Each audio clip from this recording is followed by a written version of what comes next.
దైవ స్వరూపిలో పుట్టిన ఓ మనిషి, కన్నీటి ప్రార్థన నీవు చేస్తున్నావా? దైవ స్వరూపిలో పుట్టిన ఓ మనిషి, కన్నీటి ప్రార్థన నీవు చేస్తున్నావా? గుండె పగిలేలా రోదన చేయుము, మోకాళ్ళరిగేలా ప్రార్థన చేయుము. మన ప్రభువును ప్రియరక్షకుడైన యేసుక్రీస్తు వారి నామపేరిట మీ అందరికీ వందనాలండి. పరిశుద్ధ బైబిల్ గ్రంథంలో నుంచి గడిచిన వారము మన వాక్య లేఖనాన్ని తెలియజేసుకొని ఉన్నాం. ఒక క్రైస్తవుడైనటువంటి మనం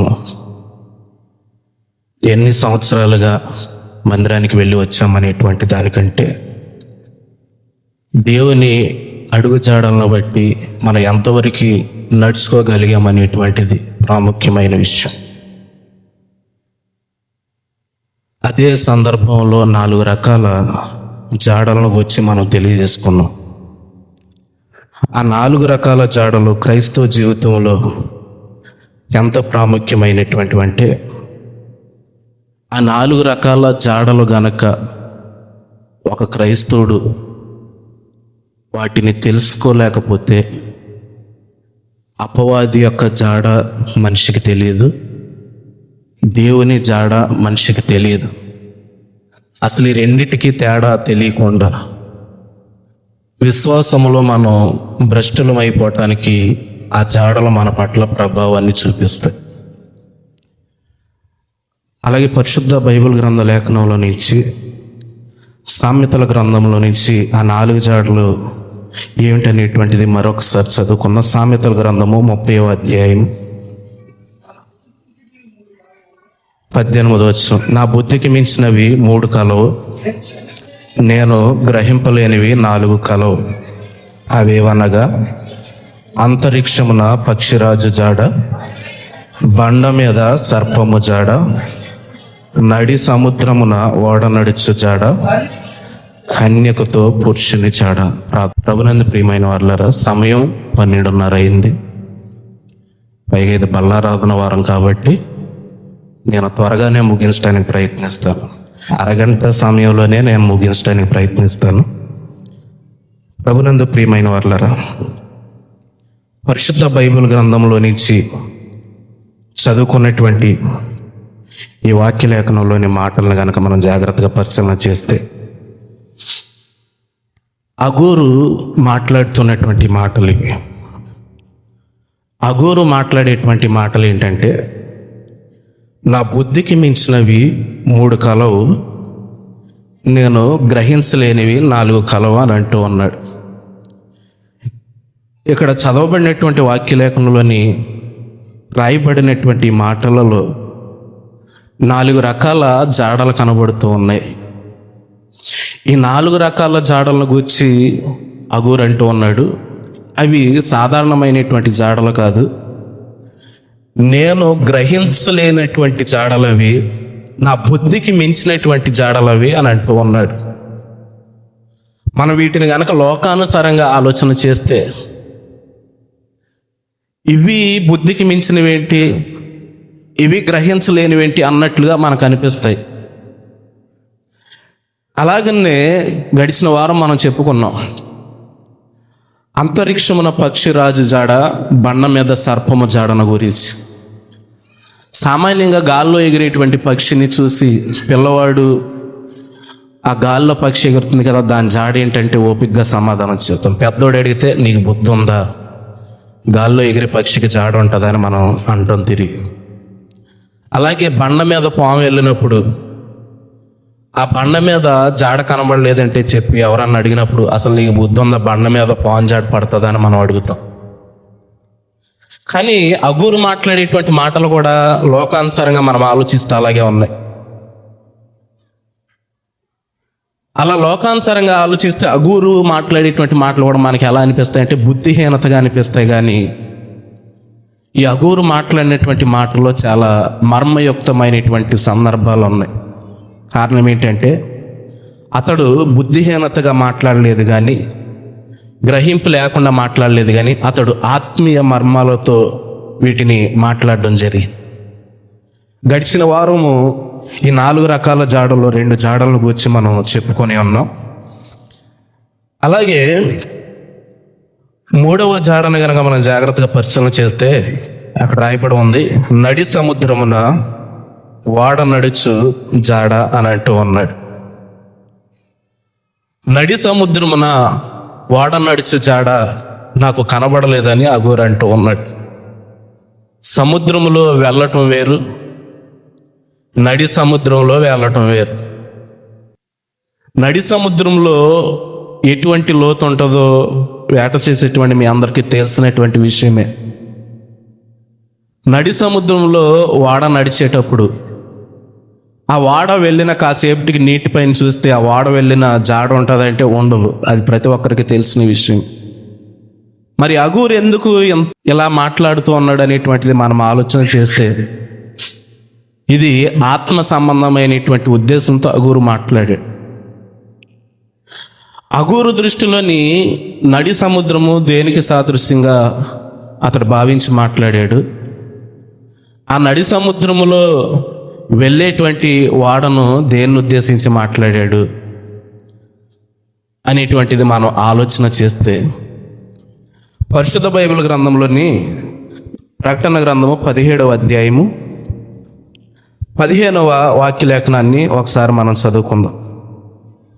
మరియు ఆ దూత నాతో ఎలాగో చెప్పాను, ఆ వేసి కూర్చున్న చోట నీవు చూచిన జలములు ప్రజలను, జనసమూహములను, జనములను, ఆయా భాషలు మాట్లాడు వారిని సూచించును అని అంటూ ఉన్నాడు.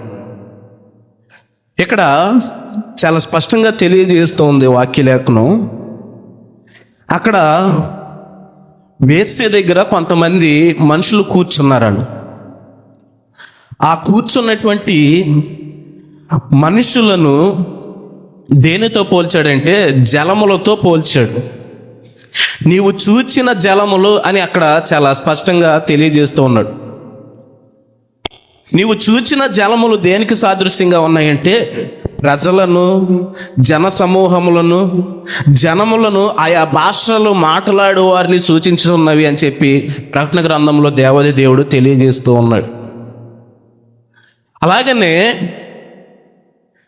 ఇక్కడ రాయబడినటువంటి వాక్యంలో కూడా నడి సముద్రము అంటే సముద్రము దేనితో నిండి ఉన్నది? జలములతో నిండి ఉన్నది.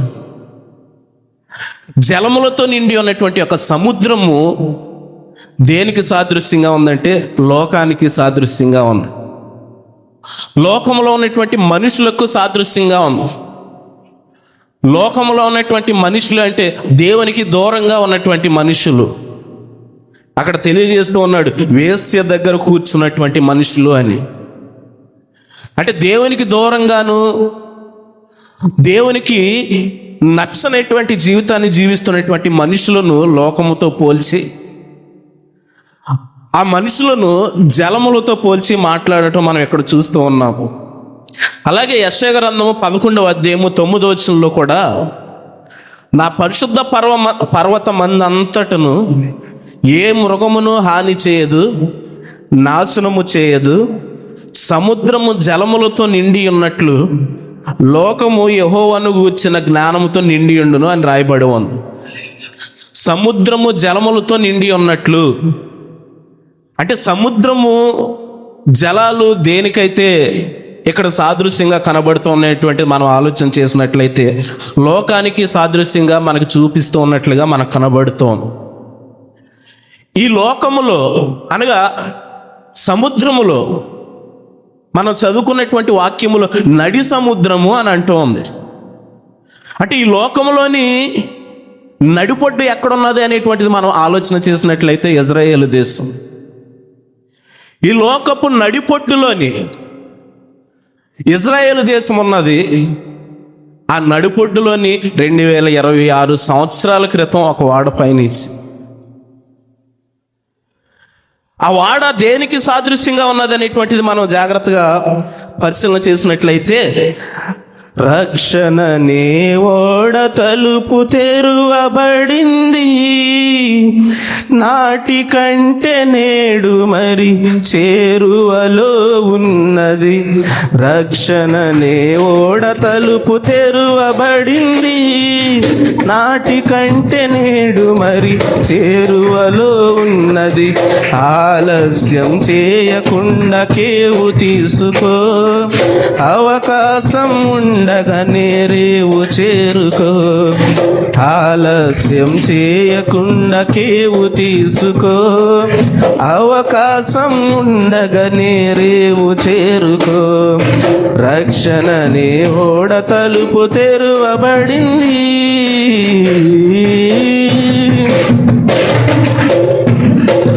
నూటిరువది సంవత్సరములు నోవహు సువార్తను లెక్క చేయలేదు, మరి వెక్కిరించారు ప్రజలు. 120 సంవత్సరాల నోవహు సువార్తను లెక్క చేయలేదు, మరి వెక్కిరించారు ప్రజలు. వర్షం ఎక్కువయింది, ఓడ తేలిపోయింది. వర్షం ఎక్కువయింది, ఓడ తేలిపోయింది. తట్టి తడిచి చూసిన తలుపు మూయబడింది. తట్టి తడివి చూసిన తలుపు మూయబడింది. ఆలస్యం చేయకుండా కేవు తీసుకో, అవకాశం ఉండగానే రేవు చేరుకో. ఆలస్యం చేయకుండా కేవు తీసుకో, అవకాశం ఉండగానే రేవు చేరుకో. రక్షణనే ఓడ తలుపు తెరువబడింది. దేవునికి స్తోత్రం. ప్రభునందు ప్రియమైనటువంటి వారులారా, చాలా చక్కని మర్మంతో భక్తులు ఈ పాటను పాడటం జరిగింది. రక్షణ అనేటువంటి ఓడ తలుపు తెరవబడింది అని చెప్పి తర్వాత మాట ఏమంటున్నాడంటే, నాటి కంటే నేడు మరి చేరువలో ఉన్నది అంటున్నాడు. నాడెప్పుడు నేడెప్పుడు? అక్కడ నాడు అని పలికినటువంటి పదము నోవాహు జలప్రళయంలో ఓడను గూర్చి మాట్లాడిన పదం. భూమి మీద ప్రజలు పాపము విస్తరించినప్పుడు దేవుడు నరుల చెడుతనాన్ని చూసి నోవాహుని ప్రజలకు చెప్పమంటే 120 సంవత్సరాలు ప్రకటించారు, కానీ ఎవరూ అతని మాట వినల. పాపం మానుకోవాలి. దేవుని కోపం వచ్చింది. నోవాహు, నీవు నీ కొరకు నీ కుటుంబం కొరకు ఒక ఓడను చేసుకో అన్నాడు. నేను ఒక మాట అడుగుతాను. దేవుడు ప్రజలందరూ చెడుతనము భూమి మీద విస్తరించిందని చెప్పి అక్కడ మాట్లాడుతూ ఉన్నాడు కదా, మరి నోవాహు కుటుంబం కోసం దేవుడు ఓడను చేసుకోమనటానికి గల కారణం ఏంటి? ఆదికాండము 7వ అధ్యాయము 1 నుంచి చదువుకుందాం. దేవుడు నోవాహునే ఓడ చేసుకోమంటాను గల కారణం ఏంటి? యెహోవా, ఈ తరము వారిలో నీవే నా ఎదుట నీతిమంతుడు అయి ఉండుట చూచితిని గనుక నీవును నీ ఇంటి వారును ఓడలో ప్రవేశించుడి. ఆ దినాల్లోని భూమి మీద నరులు విస్తరించారు కానీ, నరులు ఉన్నారు కానీ, దేవుని దృష్టిలోని నోవాహు ఒక్కడే నీతిమంతుడిగా కనబడ్డాడు. దేవుని యొక్క ఉద్దేశం ఏంటంటే పాపులతో పాటు నీతిమంతులను కూడా పాడు చేయటం ఆయన ఉద్దేశం కాదు. కాబట్టి దేవుడు నోవాహును కాపాడాలనుకున్నాడు. సొదొమ గొమొర్రా పట్టణాలు పాపం చేసినప్పుడు దేవుడు సొదొమ గొమొర్రా పట్టణం అంతటిని నాశనం చేయాలి అనుకుంటే లోతు దగ్గరికి వెళ్ళాల్సినటువంటి పని లేదు. కానీ వెళ్ళటానికి గల కారణం ఏంటంటే లోతు ఆ ప్రాంతంలో నీతిమంతుడిగా ఉన్నాడు. ఒక నీతిమంతుడిని బట్టి దేవుడు ఆ పట్టణాన్ని చెప్పబెట్టకుండా, నాశనం చేయకుండా ముందు ఆ వ్యక్తిని బయటికి విడిపించి తర్వాత నాశనం చేసి, అలాగే ఇక్కడ కూడా దేవుడు భూమి మీద ఉన్నటువంటి ప్రజలందరూ చెడుతనం ఎక్కువైంది. దేవుడు కూడా చెప్పబెట్టకుండా జలప్రలయాన్ని రప్పించవచ్చు, కానీ ఆ జనమంతటిలో ఒక నీతిమంతుడు ఉన్నాడు. ఆ నీతిమంతుడు నశించిపోవటం దేవునికి ఇష్టం లేదు. ఈ లోకం అనేటువంటి నడి సంద్రములో ప్రజలందరితో పాటు నోవాహు కూడా మునిగిపోవటం దేవునికి ఇష్టం లేదు. నోవాహు రక్షించబడాలి. నోవాహు ఆ లోకంలో ఉన్నటువంటి వారితో కలిసిపోకుండా నోవాహు రక్షించబడాలి. లోకంలో ఉన్నటువంటి వారితో నాశనం చేయబడకుండా నోవాహు రక్షించబడాలి. నోవాహు నీతిని బట్టి దేవుడు నోవాహును రక్షించడానికి దేవుడు తయారు చేసినటువంటి వాడే ఆ రక్షణ అనేటువంటి వాడ. ప్రభునందు ప్రియమైనటువంటి వారులారా, పరిశుద్ధ బైబిల్ గ్రంథంలో మొట్టమొదటిగా తయారు చేయబడినటువంటి వాడది. అప్పుడు వారికి నీటిపైకి మానవుడు వెళ్ళటం అంటే ఏంటో తెలియదు. దేవుడు వాడ తయారు చేసిన తర్వాత మనిషి నీటి మీద కూడా ప్రయాణం చేయొచ్చు అనేటువంటిది నోవాహు వాడను బట్టి ప్రజలకు ఆలోచన వచ్చింది. ఈరోజు మనం బోటులు కట్టామన్నా లేదా పడవలు తయారు చేస్తూ ఉన్నారన్నా, ఇవేమన్నా తయారు చేస్తున్నారంటే దానికి ఆ రోజు తయారు చేసినటువంటి నోవాహు వాడే ఈరోజు మనం తయారు చేసేటువంటి వాటికి నమూనా. నోవాహు పట్ల దేవుడు దారి చూపించాడు. నోవాహు, భూమి అంతటిపైకి నీరు వస్తుంది, అయితే నువ్వు కాపాడబడాలంటే ఆ నీటిపైన నీవు తేలాలి. నీటిపైన తేలాలంటే నీకు ఒక పరికరం కావాలి. ఆ పరికరం ఎలా ఉండాలో నేను చెబుతాను, నువ్వు తయారు చేయ అన్నాడు దేవుడు. దేవుడు నోవాహుతో అన్నప్పుడు ఆ నీటిపైన తేలేటువంటి వాడను తయారు చేయటం ఎలా ప్రభా, అసలు అది ఎలా ఉంటుందో నాకు తెలియదు అని అనొచ్చు బహుశా నోవాహు.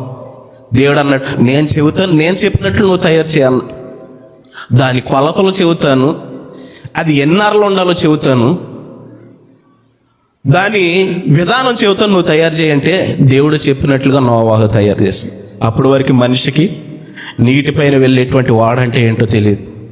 ఇప్పుడు సింపుల్గా కడుతున్నాం, కానీ దీనికి ఐడియా ఇచ్చింది దేవుడు. ఆ రోజు మనం వేటాడేటువంటి బోట్లకి ఐడియా ఇచ్చింది ఎవరు?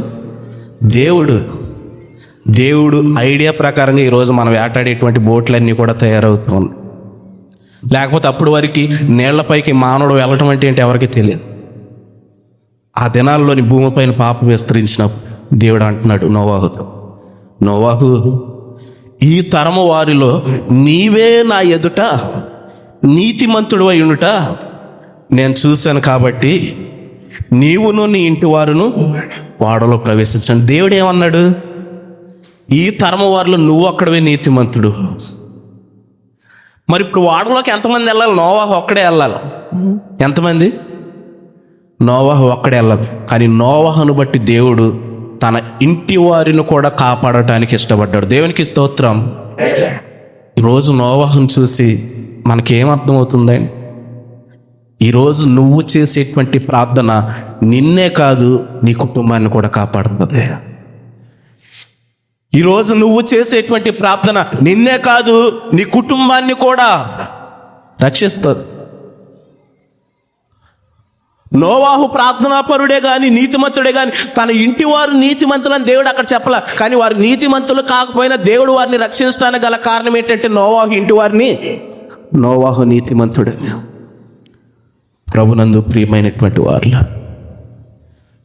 ఈరోజు నోవాహు జీవితంలో చేసినటువంటి యొక్క ప్రార్థన, నోవాహు నా జలప్రలయంలో కొట్టుకొని పోకుండా నోవాహు కుటుంబాన్ని దేవుడు వాడ ద్వారాగా తయారు చేశాడు.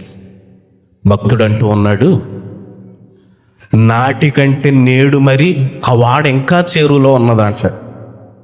నాడేమో నోవాహు పక్షాన నోవాహును కాపాడటానికి ఆ రక్షణ అనేటువంటి వాడ తలుపు తెరవబడితే, నేడు తెరవబడినటువంటి యొక్క రక్షణ అనేటువంటి వాడ తలుపు ఏంటి?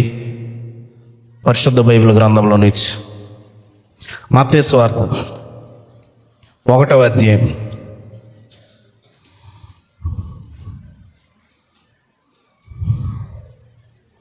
21వ వచనాన్ని చదువుకుందాం.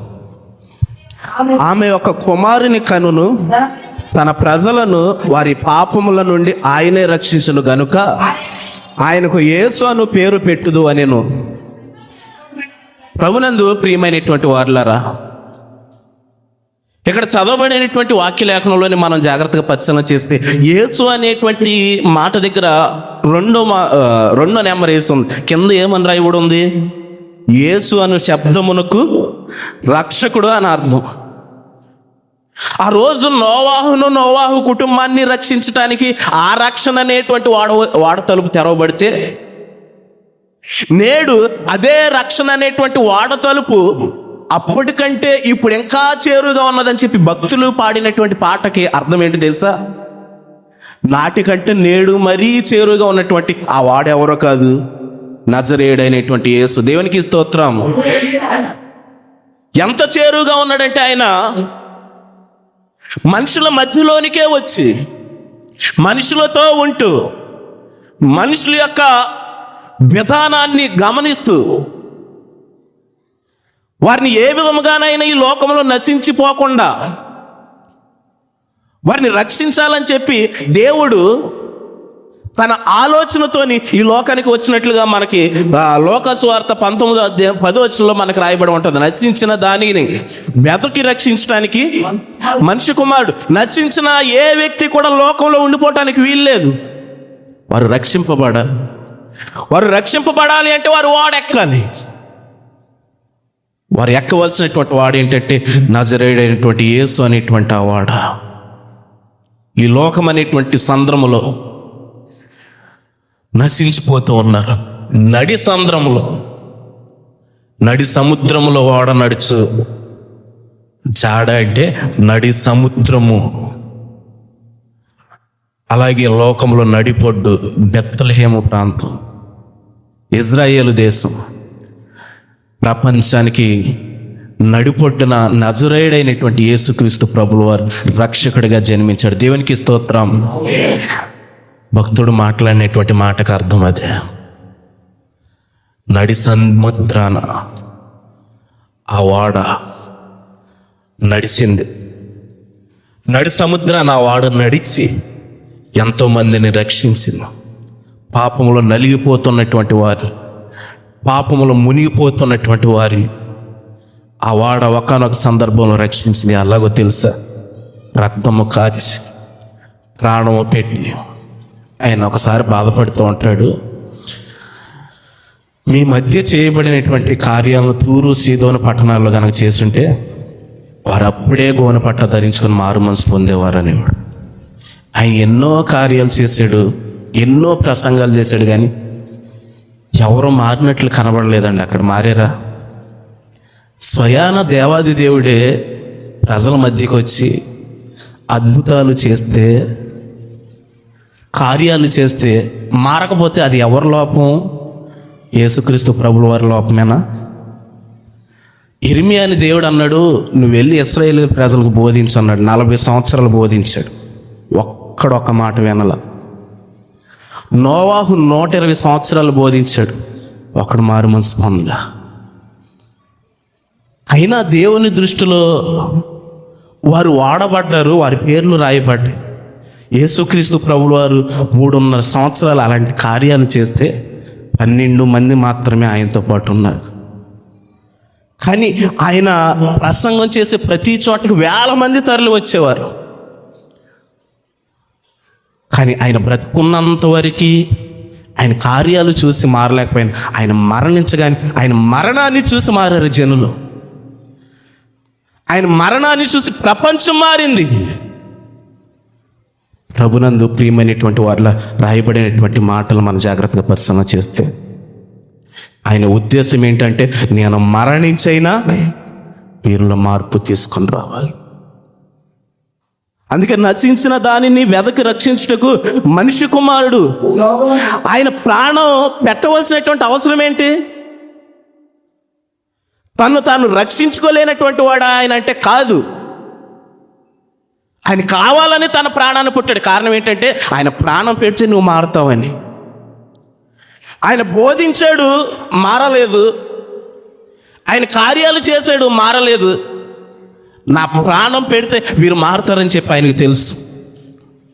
అందుకే ప్రభునందు ప్రియమైనటువంటి వారిలో ఆయన మరణించిన తర్వాత ఆయన బ్రతికి ఉన్నప్పుడు కంటే ఆయన బ్రతికి ఉన్నప్పుడు యెరూషలేము ప్రాంతం కలవరించింది. అలాన అద్భుతాలు చేస్తున్నాడంట, కార్యాలు చేస్తున్నాడంట. కానీ ఆయన మరణించిన తర్వాత ప్రపంచం ఆయన్ని కలవరించింది. నజరేయుడైన యేసు అంట మనందరి కొరకు ప్రాణం పెట్టాడంట. ఆయన ఎంత గొప్ప దేవుడు అని చెప్పి నలుమూలల దేవుని గూర్చినటువంటి సువార్త విస్తరించింది. ప్రభునందు ప్రియమైనటువంటి వారు, ఈరోజు ఈ లోకంలో ఉన్నటువంటి వారమైనటువంటి మనల్ని రక్షించినటువంటి నజరేయుడైనటువంటి యేసు నామంలో మనం నిలబడి ఉన్నాం క్రైస్తవులుగా. ఆ లోకంలో నుంచి రక్షించినటువంటి ఆ ఓడ జాడ కనబడుతుందా? అగురు మాట్లాడేది అదే. ఆ యేసును బట్టి, ఆ రక్షణ అనేటువంటి యేసును బట్టి మనం రక్షింపబడ్డాం, కానీ రక్షించిన యేసు జాడ కనబడట్లేదు. అక్కడ రాయబడినటువంటి 4 జాడల్లో 3 జాడలేమో సంఘానికి దేవునికి సంబంధించినవి అయితే, మనిషికి దేవునికి సంబంధించినవి అయితే, ఒకే ఒక్క జాడ సంఘానికి సర్పానికి సంబంధించినటువంటి జాడ. ఈ 4 రకాల జాడలు కనిపెడతాం ప్రతి క్రైస్తవునికి అవసరమే.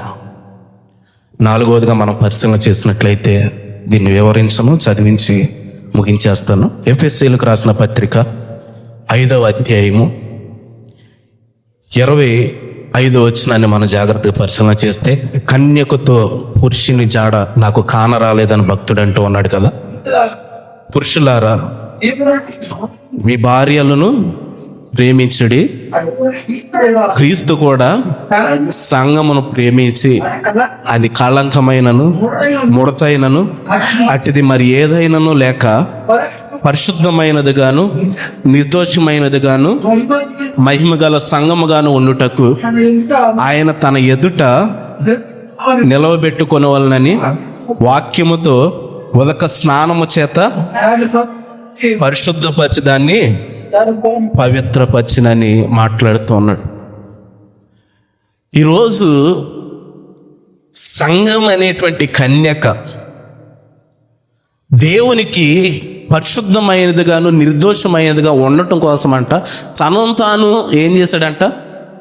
అప్పగించుకున్నాడంట. అంటే మనలో లేని పరిశుద్ధతను మరలా తిరిగి మనకి ఇవ్వటం కోసం ఆయన తన్ను తాను అర్పించుకున్నాడు తప్ప ఆయన తనను తాను కాపాడుకోవటానికి చేతకానివాడే కాదు.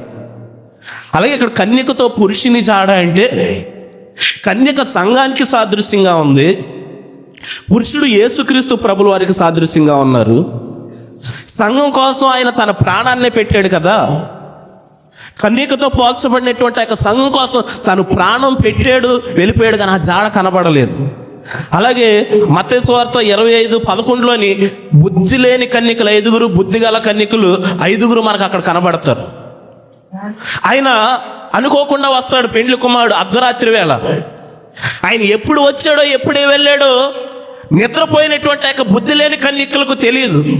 మెలకుగా ఉన్నటువంటి ఆ బుద్ధి కలిగినటువంటి కన్యకలు ఆయన రాకను కనిపెట్టారు, ఆయనతో పాటు వెళ్ళిపోయారు. తర్వాత వీరు లేచి తలుపులు బాత్లో ఉన్నారు. ఈయన ఎప్పుడు వచ్చాడో ఎప్పుడు వెళ్ళిపోయాడో.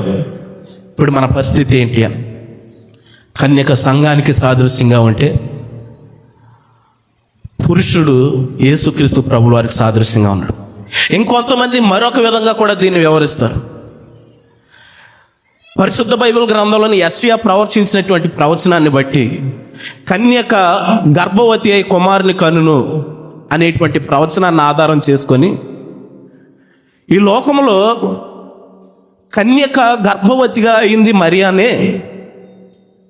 ఆ కన్యక మరియానే ఏ పురుషుని యొక్క ప్రమేయం లేకుండా ఆమె యేసును జన్మించింది. కాబట్టి ఆమె ఆ కన్యకు సాదృశ్యంగా ఉన్నది.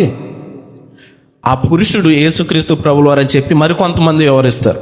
అయితే నా ఉద్దేశం ఏంటంటే, ఇక్కడ అగూరు మాట్లాడినటువంటి 4 మాటలు కూడా ఆత్మ సంబంధమైనవి అయితే, 3 మాటలు ఆత్మ సంబంధమైనవి అయితే 4వది కూడా ఆత్మ సంబంధమైనదై అతడు మాట్లాడి ఉంటాడని నా ఉద్దేశం. యేసుక్రీస్తు ప్రభుల వారిని కన్య మరియను గనక మనం ఆధారం చేసుకుంటే అది శరీర సంబంధంగా జరిగిన కార్యం కాబట్టి అది శరీర సంబంధమైనదనే నా ఉద్దేశం తప్ప ఎవరి యొక్క బోధను విమర్శించాలనేటువంటి నా ప్రయత్నం కాదు.